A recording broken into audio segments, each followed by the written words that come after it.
बोलो जयकारा बोल मेरे श्री गुरु महाराज जी की जय।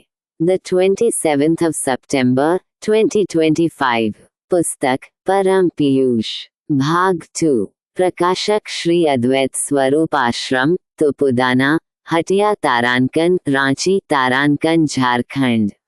कंपाइल्ड बाय स्कडेवान। प्रवचन सम 010 स्थान परमपुरी आश्रम दी 019 फरवरी 1982 0 भाग 5 पेज 82 से 84 तक।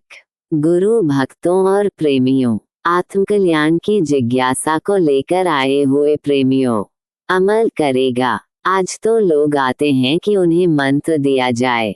मंत्र का महत्व तुम समझते भी हो, ये तो देखा देखी बातें हैं। ठीक तरह से तुम्हें इस विषय को समझाया जाए तो तुम इसे घबराकर छोड़ दोगे। कारण तुमसे होगा तो कुछ भी नहीं, करने भी लगो तो तुम्हारा मन उतना पवित्र और सूक्ष्म है कहाँ। दीक्षा देते वक्त बताया तो गया कि तुम्हारे अंदर एक प्रकार के राग गाने और बाजे बज रहे हैं। उन्हें सुनना शुरू करो तो बाहर के तमाम राग रंग फीके पड़ जाएंगे। जब कृष्ण ने बंशी बजाई तो सारा वृंदावन पागल हो गया। आज भी कृष्ण की बंशी तुम्हारे अंदर बज रही है, उसे सुनो तब तो। कोई उसके सुनने का अधिकारी भी तो हो। घंटा घड़ियाल शंख बंसरी वीणा मृदंग शहनाई नफीरी चिड़ियों की चहचह झिंगुर की बोली, ये सब सुनाई पड़ते हैं अंदर। बाहर तो अंदर की नकल मात्र है। मन शांत और शुद्ध होगा तब उस आवाज को सुनोगे। अब चीनी रेत में मिल गई है। चीनी को हाथी की सूंड से नहीं चुना जा सकेगा, उसे तो चींटी ही चुन सकती है। पूरी मिलावट से वह चीनी घूम घूम कर खा जाएगी और रेत छोड़ देगी। उसी प्रकार तुम्हारी वृत्ति भी जब सूक्ष्म हो जाएगी तब गुरु महाराज के बताए हुए शब्दों को सुनने लगोगे। आज बताने को तो सभी बताते फिरते हैं, बताना क्या, किताबों में भी तो इनका वर्णन आता है, लेकिन सिर्फ जान समझ लेने से करना तो नहीं आएगा। यहाँ तो कोई भेदी गुरु मिलेगा तब बात प्रकट होगी। कोई कराने वाला भी कहाँ है, सभी गप्पे मारते हैं। किताबी ज्ञान है सबको। यहाँ रिश्वत और पैरवी नहीं चलती कि तुम बातें बनाकर अंदर का भेद जान लोगे। यहाँ तो अपने को अधिकारी पात्र बनाना पड़ेगा। मन की स्थूलता को खत्म करके उसे सूक्ष्म और पवित्र बनाना होगा। उस चीज को जानने के लिए तुम्हें तीव्र जिज्ञासा होगी तब बात बनेगी। ये तो घर है प्रेम का, खाला का घर नाही। शीश काटकर भूमि धरे तब बैठे घर माही।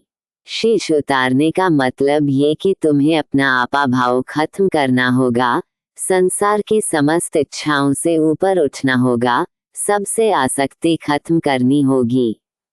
ऐसा करोगे तब उस सृष्टि में प्रवेश कर पाओगे। सुनने और देखने मात्र से नहीं होगा।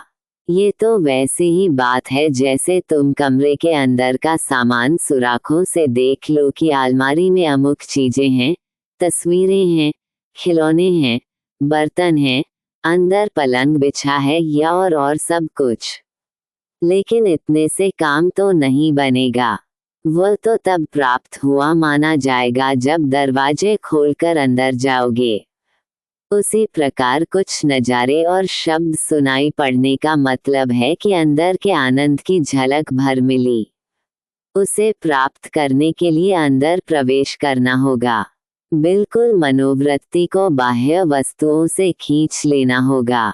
बाहर से पूर्ण रूपेण बेखबरी हो जाएगी और देह का भान भी लुप्त हो जाएगा, तब अंदर परमात्मा को जानकर तुम भी परमात्म रूप हो जाओगे। फिर आना जाना नहीं होगा। तन धारण करने का उद्देश्य पूरा हो जाएगा, लक्ष्य प्राप्त हो जाएगा और तुम भवसागर तर जाओगे। अब करो ऐसा, बिना ऐसा किए कुछ नहीं होने का। आज करो या 100 जन्म बाद, करना तो पड़ेगा ही। जय गुरु।